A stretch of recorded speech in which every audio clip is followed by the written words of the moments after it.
ಹಲವು ದಿನಗಳ ಬಳಿಕ ಇವತ್ತು ತಾವು ಟ್ವೀಟ್ ಮಾಡಿದ್ದೀರಾ. ಸೊ ದರ್ಶನ್ ಅವರು ಮತ್ತೆ 14 ದಿನಗಳ ಕಾಲ ನ್ಯಾಯಾಂಗ ಬಂಧನಕ್ಕೆ ಇವತ್ತು ಕೋರ್ಟ್ ಇದು ಮಾಡಿದೆ.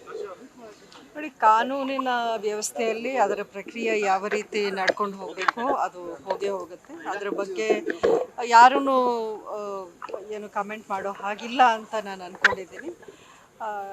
We all respect the law and ಅದರ ಪ್ರಕಾರ ಏನೇನು ಆಗಬೇಕೋ ಕ್ರಮಗಳು ಅದು ಆಗ್ತಾನೆ ಇರುತ್ತೆ. ಅದ್ರ ಬಗ್ಗೆ ಏನು ನಾನು ಕಮೆಂಟ್ ಮಾಡೋದಿಲ್ಲ.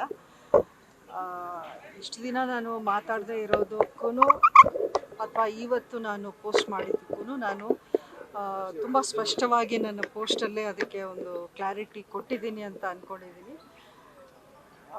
ಇದು ನಾನು ಅದರಲ್ಲಿ ಏನೇ ಮಾತಾಡಿದರೂ ಅದು ನನ್ನ ವೈಯಕ್ತಿಕ ವಿಚಾರ.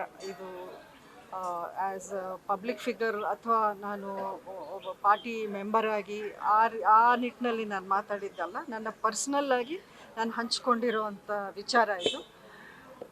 ಖಂಡಿತ ಒಬ್ಬರ ಮನೆಯಲ್ಲಿ ಈ ರೀತಿಯ ಒಂದು ಘಟನೆ ನಡೆದಾಗ ಯಾರೂ ಪ್ರತಿದಿನ ಮಾಧ್ಯಮಗಳ ಮುಂದೆ ಬಂದು ಅಥವಾ ಸೋಷಿಯಲ್ ಮೀಡಿಯಾದಲ್ಲಿ ಬಂದು ಅಥವಾ ಇನ್ನೊಂದು ಕಡೆ ಏನೋ ಮೈಕ್ ತಗೊಂಡು ಮಾತಾಡೋ ಅಂಥ ಒಂದು ಮನಸ್ಥಿತಿಯಲ್ಲಿ ಯಾರೂ ಇರಲ್ಲ ಅಂತ ನಾನು ಅಂದ್ಕೊಂಡಿದ್ದೀನಿ.